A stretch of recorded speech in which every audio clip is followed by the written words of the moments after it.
As I'm recording this right now, the first official day, I guess, of the impeachment proceedings are going on, and I can sum it up for you very succinctly. Dear Diary, Donald Trump said on Twitter. That is all they're doing right now, is just reciting the same 5 fucking tweets by, I think, 5 or 6 different speakers, the different impeachment managers that they've had today. Raskins, some bitch who probably would double as your grade school librarian. Michelle Obama's stunt double, cryy third guy from the yesterday's proceedings. Oh, Nagusi was there as well. Oh, and Eric Swallowswell is also there, and nobody started breaking out with the CCP chant, so I was a little bit disappointed, but disappointed is another apt descriptor of what's been going on. They've just been playing 3 different videos to just say that, okay, riots are bad. They started off the day by saying that fraud is unsubstantiated, and they were just basically begging until the first recess. Oh, please, Trump, please just come back and talk to us tomorrow when your team gets to talk, because today is just all the Democrat and the impeachment managers meandering about. Oh, please come back with your unsubstantiated claims of voter fraud, because we can just go ahead and denounce you with all of our mainstream sources. Because if I see another headline that they cite that uses the Washington Post or CNN, I'll incite a 45 round to go through my skull. So they did, okay, riots are bad, voter fraud bad, and then they played Trump's speech. And they actually played the one part in his speech where he said, go peacefully and go patriotically. And then they just glossed over it. And it's like it didn't happen.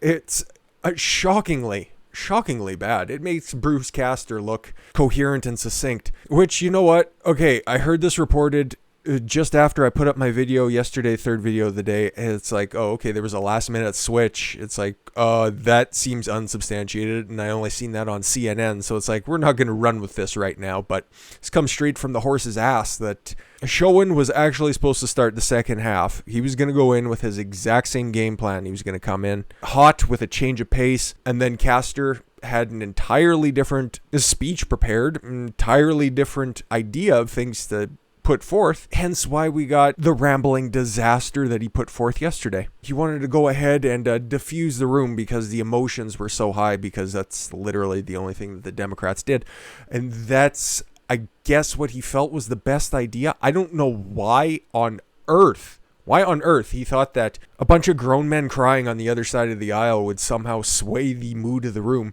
That was also after a 15-minute long fucking recess. There was no emotions left in that room. Everybody was out in the hallway laughing with one another, and then they were coming back in to hear the other side of the argument, and it was a complete fresh fucking reset. There was no need to diffuse the room. This moron just read everything completely wrong, and yeah, like it says here, Donald Trump's lead impeachment counsel, Bruce Castor, admitted the former president's legal team revised its opening strategy following damning video evidence, it was not, and emotional and constitutional appeals from the House prosecutors. There was no constitutionality raised at all. Mr. Castor opened his remarks by praising U.S. senators before a meandering defense. I concur. Which said he was initially intended to address impeachment jurisdiction. Yeah, you should have stuck to that, dummy. But he appeared to be caught off guard by a powerful series of remarks by Democratic impeachment managers. Okay, we're a few hours later, and I went back and watched a couple of different coverages on it, and I don't remember anything that those 3 morons said. All I can remember is that Scalini, I think that's his name, the congressman from Rhode Island, that's where he's from. I could be fucking bothered to ask, because there's 9 total of those goofs. And they're all just pitching the same underhand softballs. Like today, here's their claim. Oh, here's this never before seen video footage. It's just closed circuit cameras just showing you like the foyer of the Capitol building, where we've seen everybody fucking breach the front building from the outside before. So what are you showing us? You're showing us literally nothing. And then a couple of guys in suits just scurrying off to the side. There was nothing new that was shown. It was a different angle. Cool. If that's the type of perversion of language we can expect going further. Oh boy, I can't wait for the next 24 hours that's ahead of us, because today's 8 hours, they're still going on, and I guarantee there's nothing that's going to be groundbreaking coming out of this. And then 8 hours, I'm pretty sure, of Trump's team tomorrow. And then a Q&A session or is the Q&A session supposed to go Thursday? It's supposed to go Thursday, where they'll literally write things down on a piece of paper. The senators will, in order to be asked and answered by both sides of the aisle. That's why I started off by describing it as just a Dear Diary session, because it was just these guys just can't let Trump go. He's living rent-free in all of their heads, and they can't get past it. So if that's what this moron thinks is powerful, and he'd have to go ahead and change everything and look like a complete asshole, and as Helen Dershowitz was ranking everybody's performance, he thought that Raskin gave an A- performance, thought that it was good. He hit all of his points. He was just dead wrong on his arguments, which, fair enough. He was the best speaker on that side of the aisle, and then an A+ to Schoen, who, yeah, absolutely knocked it out of the park. Could have done without the pretentious poem at the end, but can't all be winners, I suppose. But yeah, here was Castor's defense for this. I'll be quite frank with you. We changed what we will be doing on the account that we thought the House manager's presentation was well done. Did you think that they'd come in just drooling and fucking slapping each other on the ass? Like, what did you expect? Of course, they already knew exactly what they were going to lay out. They had all of the footage sent off to a Hollywood film studio in order to put it together, so it was literally impossible for them not to come in with the best presentation possible for their side of the argument. Like, what the fuck did you expect? This dude is apparently a very good prosecutor, but for fuck's sakes, pal, come to correct tomorrow or whenever the next opportunity you get to speak is, because that's just fucking embarrassing. The American people just spoke and they just changed administrations. The people are smart enough to pick a new administration if they don't like the old one, Mr. Castor said, and they just did. This is from The Independent, and apparently they're just fucking cherry-picking assholes. Moments later, attorney David Schoen accused Democrats of relying on a tool of disenfranchisement. This is just a recap of day one, actually. Who supported the former president by holding a trial following his impeachment in the House of Representatives for incitement of an insurrection. That's another big claim, or just a very common theme of today's impeachment hearings. They have failed to make any connection between Trump and inciting literally anything. Literally anything. Okay? There's no call to direct action. It's like, he knew everybody who was in that crowd that day, and they knew that there were violent people, and they had baseball bats, and there were weapons there. Well, did anybody fire any weapons? No, the only one who fired something was a Capitol Hill police officer, and that round got lodged within Ashley Babbitt's neck. Outside of that, yeah, there were big scary rifles there, but nobody fired them. Baseball bats and flagpoles. Oh my God, and they had Trump flags and Confederate flags. Whatever could we do? Just fucking stupid. They haven't done anything today. That's why this is just going to double as a condemnment of the Trump legal team and a recap of the ongoing, apparently, first official day of the impeachment trial. Anyways, let's wrap up this article and then we'll get into what the hell hath no fury like a Trump scorned. Former president's legal team have been accused of seeking to disenfranchise millions of voters by challenging the results of the predominantly black count, trying to insert race in there any way you can. And just before I recorded this, the last person who was up talking was Joaquin Castro. He's a part of the impeachment. He's one of the impeachment managers, rather. And he was saying, oh, you know what those Trump supporters were doing? God damn it. They were yelling, hang Mike Pence. And it harkens back to one of our darkest times in history. It harkens back to lynching. Just literally have no fucking arguments, and they try to insert race into it, just like the Independent's trying to do here. Well, that's what you get when you fucking rely on a UK news source. Mr. Schoen also mocked Democrats for screening a 10-minute movie compiling harrowing footage from the attacks, interspersed with Trump's comments at a rally that day, which is exactly what they did, except for it was 2 hours yesterday, and it's 8+ today. Despite the defense team screening their own video footage set to dramatic music that compiled clips of Democratic lawyers calling the former president's impeachment over the last few years, because they've been wanting to impeach Trump since before he took office. And yeah, their 10-minute movie was quite a bit more succinct and impactful because it had images, it had speeches from active members of Congress doing exactly what you are trying to convict Trump on. So if you succeed with this sham kangaroo court trial, you're going to have to go back and prosecute Maxine Waters, Rashida Tlaib, AOC, Swalwell, and Jamie Raskin, lead impeachment manager. But with that said, that's enough about yesterday. That's enough about today. Let's go to what the man apparently has to say for his team. Trump furious with impeachment legal team. I don't blame him. I would be furious at half of that team. But we also haven't seen what Castor's actually capable of once he provides a well-researched point, but the fact that his judgment was so bad that he thought that he had to go on the fly and change everything that he worked for doesn't necessarily lead me to believe that he's necessarily a competent actor.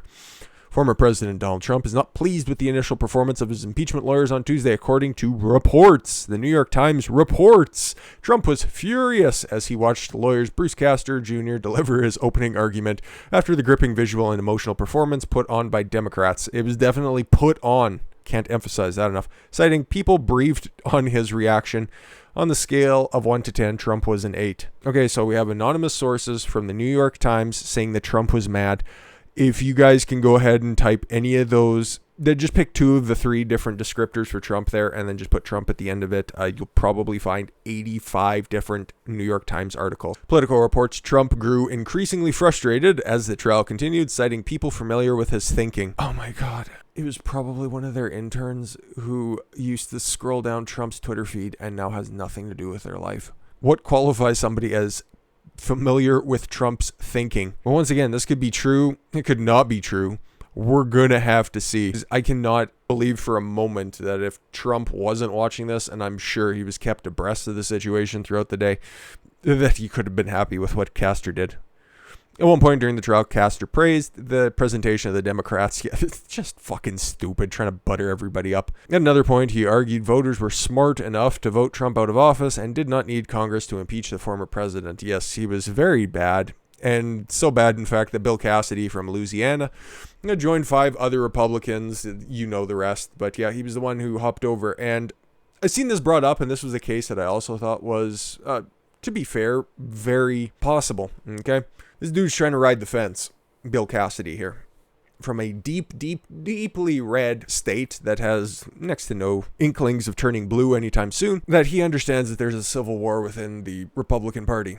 He looks at this as an opportunity to vote on the side of the establishment GOP in the event that they, perform political suicide on their party, and go in that direction again by saying, oh, I voted to go ahead and say that this is a constitutional proceeding. And in the event that he starts to hear that 11 more people would also join his cause, he'll be on the right side of history if that comes down.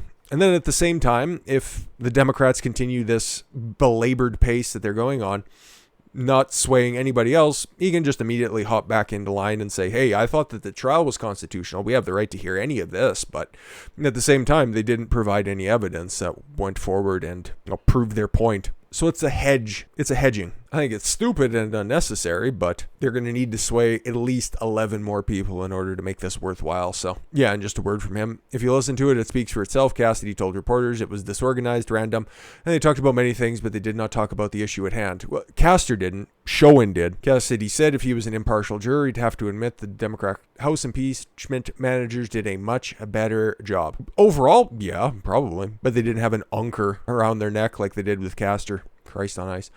And Senator Ted Cruz, we'll finish off with him. I didn't think the lawyers did the most effective job, he said while praising the Democrat argument as impressive. How? They made a compelling case that impeachment under British rule was quite a harsh thing that can be done to literally anyone. But according to a Bloomberg report, Mitch McConnell would not press his colleagues to back the president, again floating the notion of supporting the articles of impeachment, even though he voted Tuesday for the trial itself was unconstitutional. But he also voted that it wasn't a constitutional proceeding at the end of yesterday. So once again, a bunch of this stuff, except for Castor's admission that, yeah, fuck it, we just wung it, is all unsubstantiated. So we'll see if Trump's legal team gets back into line once they have the football tomorrow, I think, or if they're going to do their rebuttal here later in the day. I highly doubt it. A bunch of those old guys are probably nodding off right now. By God, they've been up since 9 o'clock already. Most of them have already missed this Saturday special or the catering that they just had. But with that said, no shocking revelations today, even though if we turn over to CNN's newsfeed, I'm sure that it's probably, damning evidence is presented. And boy, doesn't that one lady look like Superwoman wearing a fucking cape, her Hillary Clinton pantsuit with a bib on backwards. And the most pointed thing is brought to you by Breitbart here when they said, Democrats in their headline, Capitol riot wasn't caused by one speech. Well, they could have saved everybody the time and pointed that out a little bit earlier. And if they actually had that one speech, it would be run ad nauseum, but they don't. As if on cue, this is just after I was done initially recording everything, and I hate to break the fourth wall, but I was just turning on something just to listen to the rest of the proceedings, and they were just about to wrap up, and earlier in the I forget who brought it up, but earlier in the day, somebody brought up there was a phone call that happened, and Mike Lee got a phone call from President Trump after the Senate was locked down, after everything was breached, and he thought that he had called Tommy Tuberville. And so Mike Lee said, no, this is not me, and then handed the phone over to Tommy Tuberville, and they continued to talk about everything that was going on, make sure that Tuberville would go ahead and continue to vote against and rather contest several other states. It seemed like a little weird aside, but it was nothing terribly dissimilar to the other evidence that was presented throughout the rest of the day. And then just as everything was starting to get wrapped up, Joaquin Castro was done with his meandering presentation, Mike Lee stands up and says, I need that stricken from the record. I never said that. Those are complete and utter fabrications. And, okay, so Leahy's up at the front. He's presiding over everything. And the motherfucking old Muppet just, no, we need to vote on section 46. And Mike Lee's up at the top. He's like, what the fuck? No, I didn't. I said, have that stricken. I'm the source. I didn't say that. That's all a lie. So there are several other little instances like that, a bunch of hearsay and conjecture that was brought up at the same time, like Joaquin Castro brought up. I'm pretty sure I mentioned this before, but when he said that, Trump was so happy with what was happening at the Capitol breach, he was walking on cloud nine, walking around the White House, and he was ecstatic about what was happening. Yeah, that was overheard by another source and attributed to another senator. And it was attributed to Ben Sasse through like 6 degrees of separation. So Sasse didn't stand up, but a lot of things were also attributed to Mike Pence. A lot of other things were attributed to several other officials on the day. So I don't know if they're all going to get together. They're going to see that everything was exposed as a total sham, because Leahy was just absolutely out of his fucking mind. The old bastard didn't have any idea what the hell to do. Chuck Schumer had to get up to the microphone. He's like, listen, we'll figure this out. And then they had to take like 5 to 10 minutes to figure out what the fuck to actually do. And then they called Raskin up, and then Raskin said, it's not material to what we're doing here, so we'll strike that from the record. So Leahy didn't know what the fuck was going on. Mike Lee, the guy who it was attributed to, and then Raskin cited saying, we were citing a newspaper article in our defense, but it's not material to what we're trying to do here, so we can go ahead and get rid of that. You know what it does prove? That there is a substantial opportunity for Republicans to tomorrow, if they're the ones who are up next. It's still unclear what this is because we're in completely uncharted territory, that they can hammer on this. It's like they aren't actually checking their sources. If you look at their different documents, they're all linking to different clickbait article sites. They're clicking to they're linking to Business Insider, which if you guys have been following the channel for any amount of time, I use them from time to time, but they like to make different saucy claims, and you can't really take them at face value. CNN, Washington Post, every one of your favorite different sensationalist outlets, they're the ones that are their sources that are on that. So we'll see if some Republicans also have some spine, but thank God for Mike Lee, because that was glorious. That just showed the entire breakdown of everything, that this is merely a kangaroo court designed to just air your grievances based on, Orange Man's so bad and we never want him to come back again. Just exposes the Democrats, if they didn't do a good enough job of that throughout the day, to just show them to being noodle-spined, scared little bitches. But I got the wrap up already recorded, so we'll just cut back to me from half an hour ago. Bye. And with that said, we got a bunch of other topics to discuss here, so this will just serve as a wrap up unless something groundbreaking happens by the end of this. I thank you all very much for the gift of your time. I've been Don Consuelo. I want you to follow your gut and get after it. Take care, everyone.